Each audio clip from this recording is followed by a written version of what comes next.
The Lord be with you. And with your spirit. A reading from the Holy Gospel according to St. Luke. Glory to you, O Lord. Each year, Jesus' parents went to Jerusalem for the feast of Passover. And when he was 12 years old, they went up according to festival custom. After they had completed each days, as they were returning, the boy Jesus remained behind in Jerusalem, but his parents did not know it. Thinking that he was in the caravan, they journeyed for a day and looked for him among their relatives and acquaintances, but not finding him, they returned to Jerusalem to look for him. After 3 days, they found him in the temple, sitting in the midst of the teachers, listening to them and asking them questions. And all who heard him were astounded at his understanding and his answers. When his parents saw him, they were astonished, and his mother said to him, "Son, why have you done this to us? Your father and I have been looking for you with great anxiety." And he said to them, "Why were you looking for me? Did you not know that I must be in my father's house?" But they did not understand what he said to them. He went down with them and came to Nazareth and was obedient to them. And his mother kept all these things in her heart. And Jesus advanced in wisdom and age and favor before God and man. The good news of our salvation. Praise to you, Lord Jesus Christ. So the Feast of the Holy Family teaches us a lot of things about the family. First of all, we have the traditional concept of a family. It's composed of a mother, a father, and then of course the children. Nowadays, because the world evolved, so even the concept of the family also changes. So it's not anymore about the traditional meaning of family, the traditional composition. Nowadays, we have mother and children, father and children. So in these particular aspects of the family, so how does the church minister to these new families that we have right now? Well, the church accompanies them, admonishes them to still adhere to the traditional concept. But according to Pope Francis, the church does not judge them. So accompanying them in their struggles, accompanying them in their journey as a family, would always entail that the church is always reminding these families about what is really meant to be a family in the traditional concept of it. So ibig sabihin nito, hindi naman din inuhusgahan ng simbahan, hindi naman din kinikriticize ng simbahan, di naman din ina-undermine ng simbahan, inuunawa ng simbahan, at higit sa lahat, ang simbahan ay sumasama, nagjo-journey. Pero hindi naman ibig sabihin na ang simbahan ay hindi na magtuturo at magre-remind kung ano ba talaga ang totoong konsepto ng pamilya. Yan ay tatay, nanay, at saka mga anak. Another also concept of a family is that family is born out of marriage. It's very clear in the scriptures that family arises because there is a man and a woman who are joined together. They become husband and wife. They are now one. They are no longer two but one. And they are going to raise a family. Pero nowadays, even without the concept of marriage, or even without rather the sacrament of marriage, there can be a family. So how does the church minister to this kind of family? Again, the church does not judge. Again, the church does not undermine. Again, the church does not condemn. Again, the church merely journeys with them, exhorting them, admonishing them, that maybe one day they will find it in their heart to receive the sacrament of marriage. So ganun po ang kumbaga ay pagmi-minister ngayon ng simbahan sa pamilya na nag-iiba na, nag-evolve na rin ang konsepto o pananaw. Pero huwag nating kakalimutan na meron talagang original concept yan. Meron talagang original composition, original na ideya ng pamilya. At ipinakita yan sa atin ng Holy Family. Kita natin, merong Jose, tatay, merong Maria, nanay, merong anak. Nowadays also, nakita natin na hindi lahat nagkakaroon ng anak. Either because they choose not to have children, the couples choose not to beget children. Anong ginagawa ngayon kung hindi man sila magkaanak o kung sakali man na ayaw talaga nila magkaanak o talagang biologically may problema, physiologically may problema, anong ginagawa nila? Ginagawa nila ngayon ay mag-alaga ng mga hayop. Di ba? Nakikita natin dito, sa loob lang ng EDSA Shrine, may daladalang aso. Kinokondem ba ng simbahan yan? Hindi. Ina-undermine ba ng simbahan yan? Hindi. Dinadjudge ba ng simbahan yan? Hindi. Ano lang ang sinasabi ng simbahan? Nagpapaalaala. If physiologically or biologically, you cannot bear children, ang sabi ng simbahan, there are children up for adoption. Totoo na dapat nating alagaan ang mga animals. Totoo na dapat bigyan din natin ng pansin ng mga hayop. Pero sabi naman din ng simbahan, bigyan natin ng preeminence ang pagpapahalaga sa tao. Ang dami hong mga bata, for example, na iniiwan lang ng kanilang mga biological parents. Yung iba ay tinatapon lang sa simbahan. Yung iba nga mababalitaan natin sa basurahan. Sinong pwede mag-alaga sa kanila? Palagay ko, ang pwede mag-alaga sa kanila, yung mga couples na wala namang mga anak. Sapagkat maaring ang batang ito ay nariyan, ipinagkaloob bilang biyaya doon sa mga couples na walang anak. We have to understand that when we speak of a family being born out of marriage, papasok dito yung concept na marriage is always geared for procreation. Ulitin ko po yan, marriage is geared for procreation. Hindi yan for sexual gratification or satisfaction lang. It is always for procreation. And parents, by being parents themselves, share in the creative functions of Christ. Isipin ninyo, yung mga magulang ay nakikiisa doon sa pagiging manlilikha ng Diyos. Kapag sila din naman ay nakalikha ng sarili nilang mga anak. Pero dahil nga, merong imposible na magkaroon ng anak owing to the physical or physiological problems that they have, ando doon yung mga bata, hindi lang pala begetting of children, kundi rearing of children. You may not be able to beget children, biologically speaking, but there's still a mission that the church entrusts to parents, rearing of children, yung pagpapalaki ng mga bata. So yung mga bata na itinatapon, yung mga bata na inaabandona, yung mga bata na hindi alam kung saan pupunta, merong mga magulang na pwedeng tumayo sa kanila, mga magulang na pwedeng mag-adapt sa kanila, mga magulang na hindi pwedeng magkaroon ng sariling anak, pero ando doon yung misyon na pangalagaan ang mga bata na biyaya din galing sa Diyos. But it is important. So does the church condemn those people who are well into grooming animals, taking care of animals? Hindi naman din, inuulit ko yan. Pero yung nga lang, bigyan natin ng mas importansya o pahalaga, preeminence, yung kahalagahan at dignidad ng tao. So tatlong bagay po yun na binanggit ko tungkol sa pagpapamilya. Ngayon po, dagdagan pa natin, in the first reading from the book of Sirach, ang ganda nung mga paliwanag dito at mga pangaral kasi very practical. Yung mga magulang, yung mga anak, mga anak na andi dito, lalong-lalo dun sa last part, sabi niya, maging obedient kayo sa inyong mga magulang. Igalang ninyo yung inyong mga magulang. May part pa doon kahit na sila ay nagkakaedad na, yung nagkakaedad na, walang lingwahe doon noong unang panahon na ulyanin na. Gamitin natin yung word na ulyanin para contextualize sa kultura natin. Nagiging ulyanin na. Sabi nung aklat, first reading, huwag nyo silang pababayaan, unawain ninyo sila.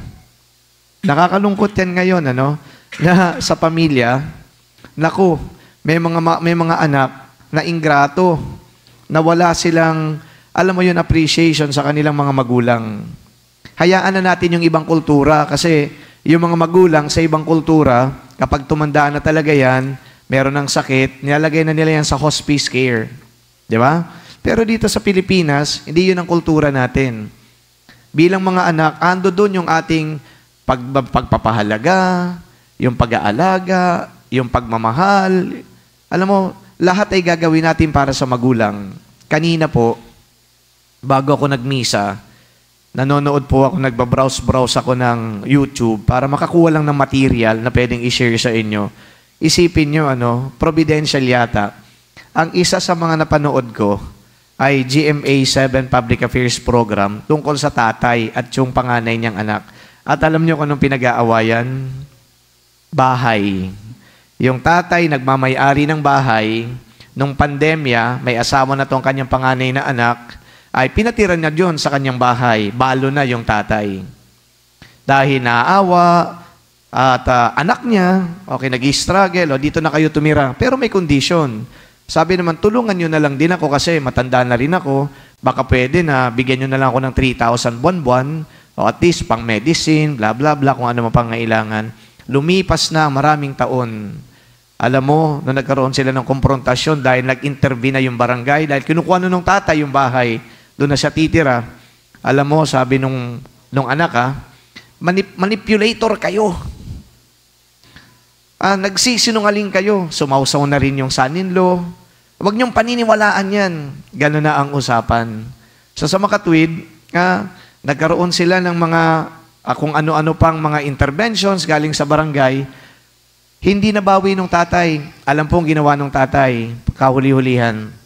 O sige, tumira na lang kayo dyan muna hanggat hindi nyo pa nakukuha ay yung bahay ninyo doon sa Cavite na di umano hinuhulugan through Pag-ibig Fund. So naghihintay yung tatay hanggang ngayon pero walang kasiguraduhan. Ang point ko doon, bakit ka magsasalita ng mga maanghang na salita, masasamang salita sa tatay mo na nagmalasakit sa iyo, sa tatay mo na magpahanggang ngayon iniisip ang kapakanan mo, porket ina-assert lang nung tatay mo ang karapatan niya. Dysfunctional family na ngayon ang tawag natin dyan. Kayong dysfunctional family, ito yung pamilya na hindi nagkakasundo-sundo, ito yung pamilya nagbabangayan, ito yung pamilya hati-hati, ang pinag-aawayan, pinaghahatian, na hindi magkasundo-sundo, mga properties, kung ano-ano, kung may pamana or whatever. Dysfunctional family. How does the church minister to dysfunctional families? Well, ito ang medyo masalimuot na kumbaga ay intervention na pwedeng gawin ng simbahan. Magiging mediator ba siya? Siya ba ay tatayo doon sa gitna ng mga nag-aaway-away na pamilya? I guess hindi ganun. Kasi kapag halimbawa pumasok yung simbahan doon sa pamamagitan ng pare, lalong-lalong kung hindi naman kakilala, baka nakikialam lang yung pare.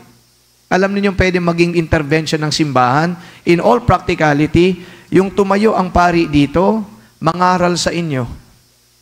Magbigay ng reflection sa inyo, hoping na yung mapapakinggan ninyo na pangaral, hindi lamang galing sa salita ng pare, kundi galing sa salita ng Diyos. Katulad ng binabanggit ko doon sa aklat ni Sirach, mahalin mo ang pamilya, mahalin mo ang tatay mo.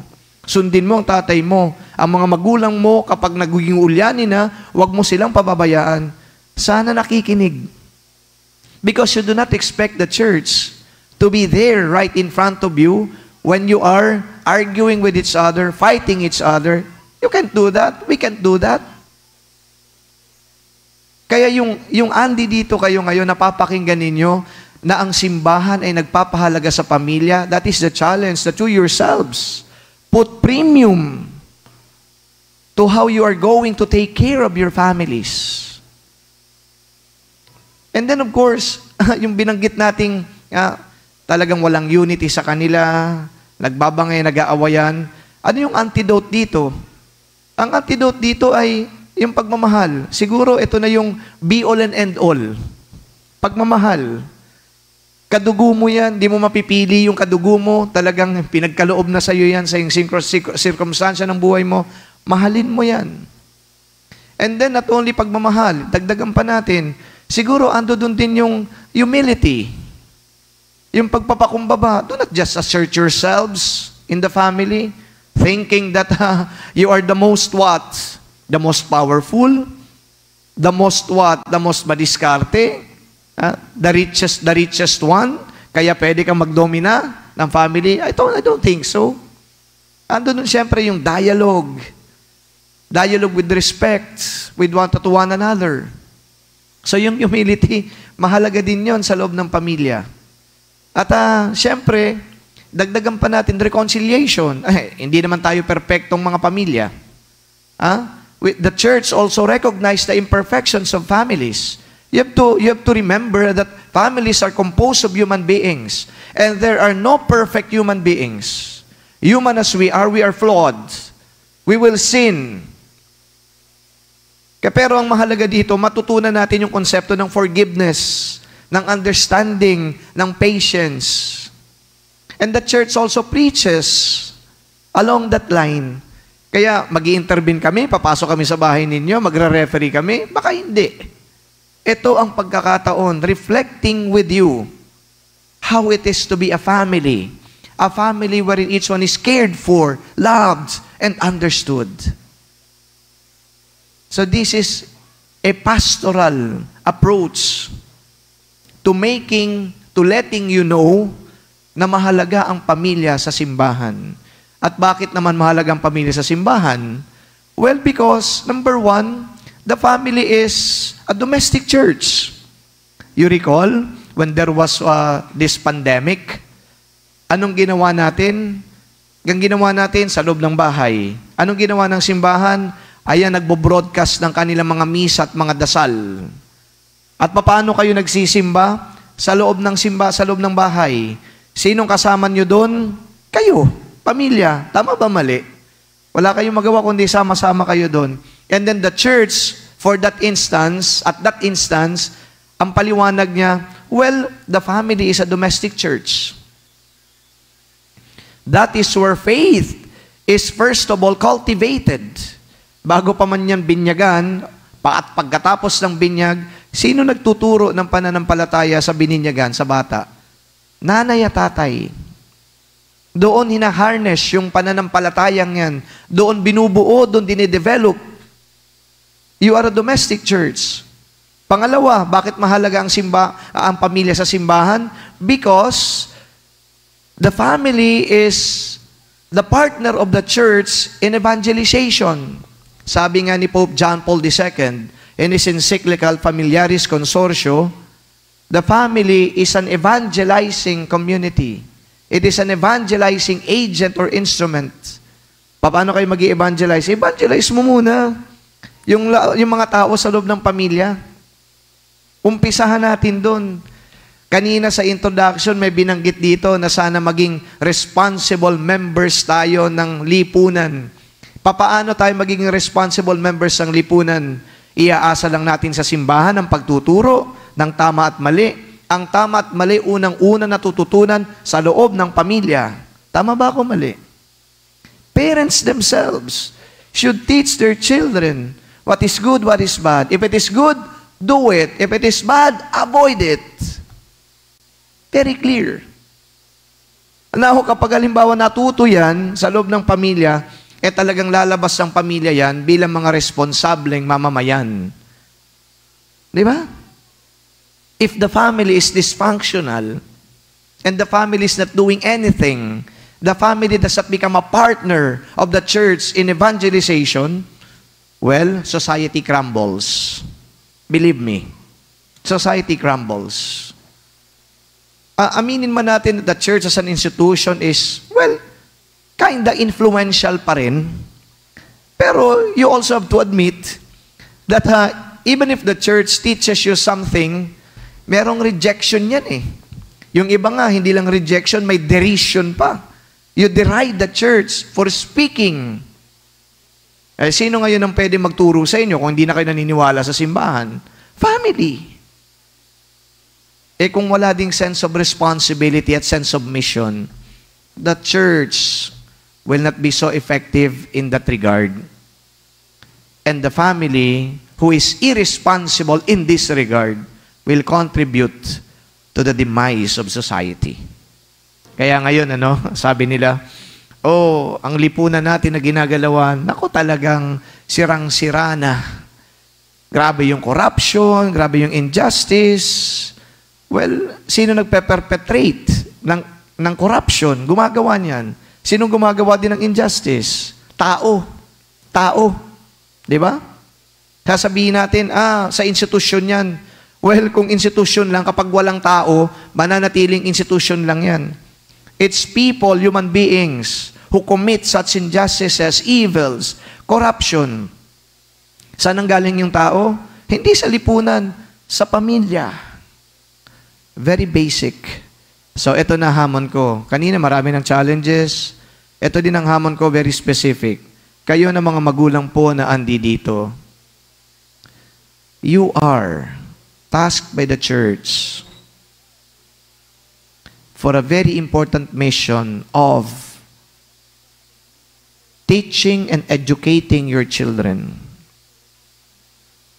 about not only the doctrines of the church, but about morals, the sense of good and evil, about how to be responsible, about how to be productive.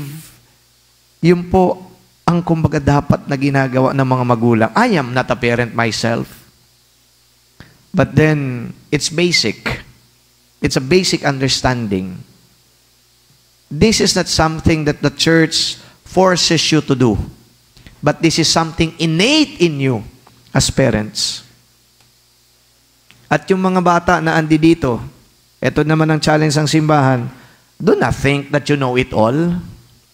Simply because you speak English with an American twang better than your parents, you know it all. Mga bata, gano'n na ngayon, you know? Ang gagaling nila mag-English. Kaya minsan, para na-intimidate pa mga magulang, kung di man maging proud, do not think that you know it all. You still listen. You still obey. You still respect. Porket ngayon, gumraduate ka na, napumasa ka na ng bar exams, o kung ano-ano pa mga exams na pinasa mo. Do not think that you own the world. Be humble. You still have your parents. And perhaps all the wisdom that you have accumulated from the four corners of the university that you went to may not be enough compared to the wisdom that your parents have. We should look, for example, at the gospel today. Matalino si Jesus. Nagtanong si Maria, bakit mo naman kami hindi sinabihan man lang? Sa unang tingin, parang si Maria ay na-undermine. But at the end of it all, ano nangyari dito? May respeto sa isa't isa. Naintindihan ni Maria, nga pala may mission nito si Jesus. So there is a higher purpose that all of them would have to accede to. And what is that higher and nobler purpose? The will of God. Kung ano man yun. Eto na, panguli. The will of God for you as a family. Love one another. Respect each other. Be united. So today, as we celebrate this feast, I pray that Filipino families may indeed be promoters of the gospel, collaborators of the church in evangelization. And I also pray that those families undergoing trials, may the Lord be your hope, be your consolation, and be the one who will fix the problems that you have. So to all of you, happy Family Day. Amen.